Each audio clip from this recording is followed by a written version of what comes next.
में काला है और खाए जा रहे हैं नीतीश कुमार। नीतीश कुमार क्या इतने नादान हो गए हैं? कृष्णा बल्लारी जो यहां पर अजय कुमार कह रहे हैं कि बीजेपी का मकसद इस वक्फ संशोधन विधेयक के जरिए जेडीयू को खत्म करना, चिराग पासवान को खत्म करना, अपना एक छत्र राज कायम करना है बिहार में।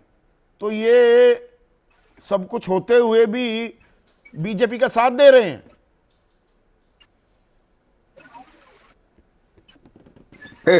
संदीप भाई, उसमें सीधा सवाल है यानी कि जेडीयू ने स्पष्ट कर दिया है कि मेरे अंगने में तुम्हारा क्या काम रहे, अब मुझे मुसलमान वोट नहीं चाहिए।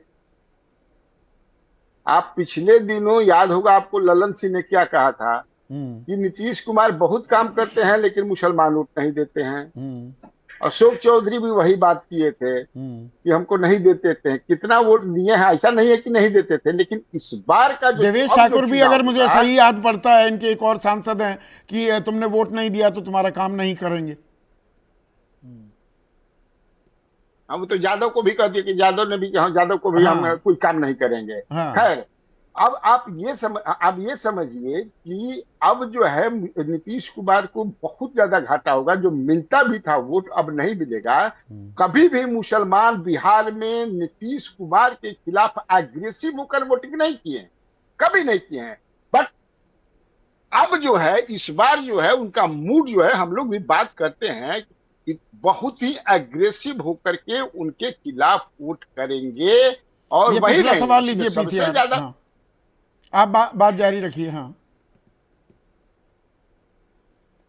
बहुत अग्रेसिव होकर के वोट करेंगे। और फिर मैं बताया कि नहीं, जो आप ये बात कह रहे हैं इसी से जुड़ा सवाल है। ये मुकेश हमारे दर्शक हैं लखनऊ वासी, वो कह रहे हैं वक्फ बिल के समर्थन से जितने मुस्लिम जेडीयू से छिटकेंगे उतने हिंदू जेडीयू में नहीं जुड़ेंगे। क्या ये डबल वैमी हो सकती है? दोहरी तलवार, दोहरी मार खानी पड़ सकती है क्या? जरूरत क्या है जेडीयू को हिंदू वोट को? तो भाजपा के साथ ही है, भाजपा जेडीयू के साथ है, हो गया मामला खत्म। अब जेडीयू का नीतीश कुमार के हाथ से जेडीयू निकल रही है। अब देखिए क्या हो रहा है बिहार के पॉलिटिक्स में। इसमें देखिए अब भाजपा को ही फायदा है और कांग्रेस को भी फायदा है, तेजस्वी यादव को भी फायदा है। और ये जो जो जो बन रहा है जिस तरह से पॉलिटिकल फायदा, तो ये ओवैसी को भी बहुत घाटा होगा। सीमांचल में 11% के आसपास उनको वोट मिला था पिछले चुनाव में, जहां तो ओवैसी ने तो प्रतिभी फाड़ दी। ओवैसी सबसे ज्यादा आक्रामक मुद्रा में है। आज ही मैंने इंटरव्यू भी किया। वो लगातार वो तो अगुवाई करने की कोशिश कर रहे हैं। आप कह रहे हैं कि नहीं, उनकी दाल नहीं गलेगी, इस बार मुसलमान उनका साथ छोड़ देगा। पतंग अच्छी खासी उड़ी थी और कईयों की डोर काटी थी पिछले चुनाव में ओवैसी ने सीमांचल में। इसलिए मैं कह रहा हूं ना कि इस बार भाजपा और नीतीश कुमार के खिलाफ उनमें बहुत आक्रोश है। इसलिए इस बार वो सीमांचल में भी इधर उधर वोट नहीं करने देंगे। वो एकदम सॉलिड तरीके से जो हराएगा उसके पक्ष में वोट। तो और ये बात सिर्फ बिहार तक नहीं, आने वाले 13 महीने, क्योंकि बिहार के बाद पश्चिम बंगाल भी है, असम भी है, तमिलनाडु और केरला। तमिलनाडु में चलिए 6% मुसलमान, पर अगर हम असम की बात करें 30% से ज्यादा, 34%, 27% मुसलमान पश्चिम बंगाल में, केरल तो में। ये घमासान अभी जारी रहने वाला है। बिल्कुल, देश की राजनीति में घमासान जारी रहेगा। और जो सेकुलर पॉलिटिक्स है वो अब इसके इर्द गिर्द घूमेगी। और इसीलिए कांग्रेस ने बहुत एग्रेसिव पोस्टर लेते हुए सुप्रीम कोर्ट जाने का फैसला तुरंत कर लिया। स्टालिन ने कहा हम सुप्रीम कोर्ट जाएंगे। कांग्रेस ने तो कोई एमपी चले भी गए, हाँ चले गए, दायर कर दी। ओवैसी साहब भी जा रहे हैं। बिहार में तो नीतीश कुमार के सामने संकट है ही है। नहीं, नीतीश कुमार हो, चंद्रबाबू नायडू हो, रामविलास पासवान की पार्टी हो, ए.के. वाजपेयी साहब की पार्टी हो या जयंत चौधरी, इनके सेक्युलर क्रीडेंशियल्स लगातार बरकरार थे। कुछ सवाल, कुछ चीटे लगते थे, पर कोई ऐसा बड़ा दामन पर दाग नहीं था। इस बार ये और छोटी मोटी पार्टियां नहीं है, 35 की संख्या है इनकी एनडीए में। क्या इनके सेक्युलर कैरेक्टर पर एक बदनुमा दाग लग गया? देखिए, चंद्रबाबू थोड़ा बेहतर स्थिति में इसलिए है कि अभी वहाँ चुनाव नहीं कोई, न विधानसभा का न लोकसभा का। दूसरा, उन्होंने जिस तरह से एक अपना मैनिफेस्टो में जो तमाम मुसलमानों को राहत देने की कोशिश की थी, और अभी भी वो कुछ हो सकता है और आर्थिक योजनाएं घोषित कर दें मुसलमानों के लिए, तो वो डैमेज कंट्रोल कर सकते हैं। लेकिन नीतीश कुमार के लिए संकट इसलिए है कि चुनाव उनके यहाँ आसन है, तुरंत अक्टूबर में है। यही चिराग पासवान की स्थिति है। और अभी चाहे छोटे मोटे नेता ही सही, 8 के जो कोई भारी भरकम नाम नहीं है, वैसे भारी भरकम नाम कोई रह भी नहीं गए जेडीयू में, पर अभी फिरोज खान कह रहे थे बड़े नेता का आप देखिए अभी और सिलसिला आगे बढ़ेगा। अगर ये जेडीयू से बाहर निकलने का सिलसिला और तेजी पकड़ गया मुसलमान नेताओं की, तो इसके मायने क्या होंगे?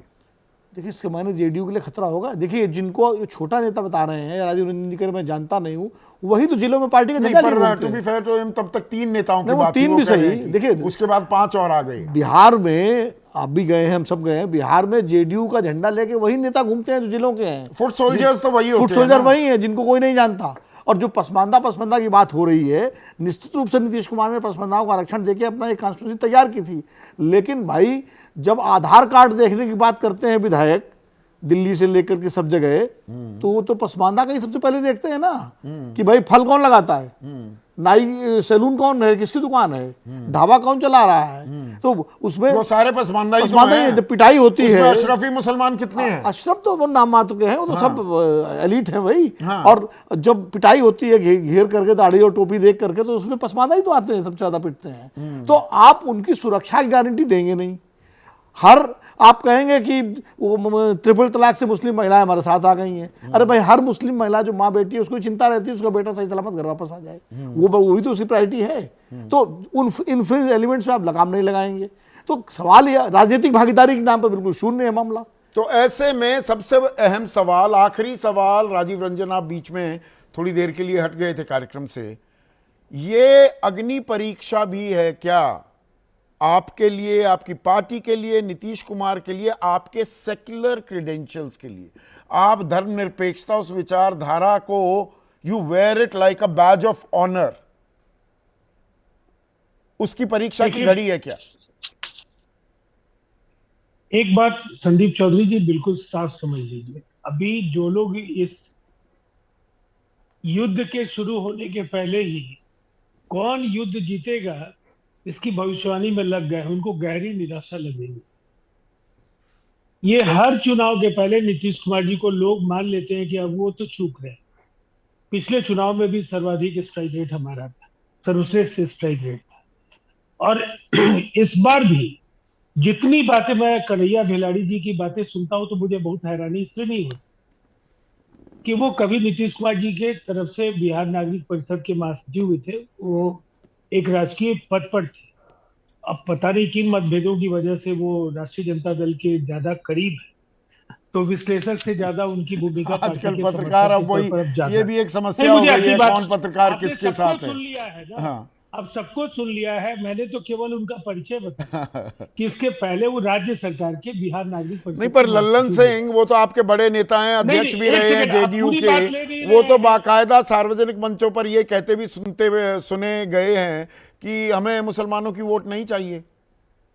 अब मेरी बात सुन लीजिए ना, हाँ प्लीज, 30 सेकंड्स में प्लीज। इस चुनाव में 30 सेकंड में ही मैं बता दे रहा हूं, इस चुनाव के नतीजे में अभी 6 महीने बाकी है और मुसलमानों का एक बड़ा वोट शेयर नीतीश कुमार जी के साथ होगा।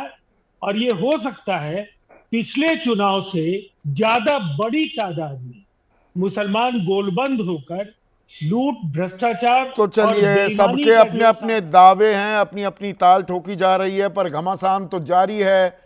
वक्फ पर हिंदू मुसलमान भी हो रहा है और बहुत से लोगों के चरित्र पर, उनके डीएनए, उनकी राजनीति पर भी सवाल खड़े हो रहे हैं। तो आने वाला वक्त राजनीतिक लिहाज से बहुत ही दिलचस्प होने वाला है। आज इतना ही, नमस्कार।